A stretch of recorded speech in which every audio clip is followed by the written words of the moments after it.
آپ نے فرمایا ہے کہ خاوند بیوی کا حاکم ہوتا ہے، تو خاوند کو بیوی کو طلاق دینے میں کہاں تک اختیارات ہیں؟ پورے اختیارات ہیں، کامل اختیارات ہیں۔ وہ جب چاہے طلاق دے سکتا ہے، یہ ہے قانونی پہلو اس کا۔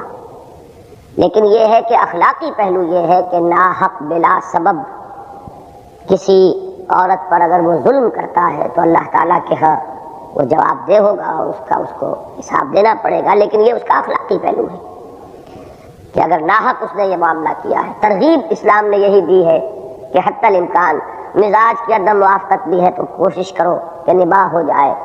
اگر تمہیں اپنی بیوی کا کوئی ایک وصف جو ہے وہ ناپسند ہے، کوئی عیب ہے تمہارے نزدیک، تو تلاش کرو شاید اس میں کوئی دوسرا پہلو جو ہے خوبی کا ایسا ہو کہ اس پر نگاہ کو جماؤ، اور کوشش کرو حتی الامکان کہ یہ جو بندھن بن گیا ہے یہ بندھا رہے، یہ کھلے نہ۔ اس لیے کہ ان ابغض الحلال عند اللہ الطلاق، طلاق وہ چیز ہے کہ جو اگرچہ حلال ہے لیکن اللہ کو بہت ہی ناپسند ہے، مبغوض ترین شے۔ البتہ یہ کہ قانونی لیول پر یہی ہے کہ یہ اختیار مطلق ہے، مرد کو وہ جب چاہے طلاق دے سکتا ہے۔ اس کا ایک طریقہ ضرور پرسکرائب کیا گیا ہے کہ بہترین طریقہ جو ہے طلاق کی سنت کہ وہ ایک ایک طہر میں ایک ایک طلاق دی جائے اور تیسری طلاق تک نوبت نہ لائی جائے، پہلی یا دوسری طلاق کے بعد چھوڑ دیا جائے معاملے کو، عدت پوری ہو جائے، طلاق واقع ہو جائے گی، اس کے بعد وہ عورت بھی کہیں نکاح کر سکتی ہے اور آپ بھی کہیں شادی کریں۔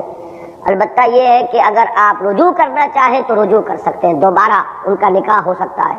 لیکن تیسری طلاق بھی دے دی ہے تو اب نکاح نہیں ہو سکتا جب تک کہ کسی اور مرد سے اس عورت کی شادی نہ ہو، اور پھر کسی وجہ سے کسی وقت وہ مرد بھی اسے طلاق دے دے یا وہ فوت ہو جائے، بیوہ ہو جائے وہ، تو تب دوبارہ اس پہلے شوہر سے شادی ہو سکتی۔ یہ طریقہ ہے کہ جو صحیح ہے۔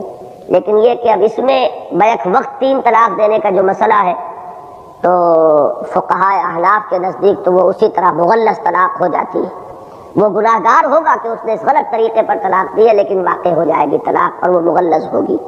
لیکن اہل حدیث حضرات کے نزدیک یا بعض اور دوسرے فقہا کے نزدیک ایک وقت میں دی ہوئی طلاقیں جو ہے وہ ایک ہی شمار ہوں گی، اور اگر اس نے وقفے سے 3 طلاقیں دی ہیں تو پھر وہ طلاقیں مغلظ ہوں گی۔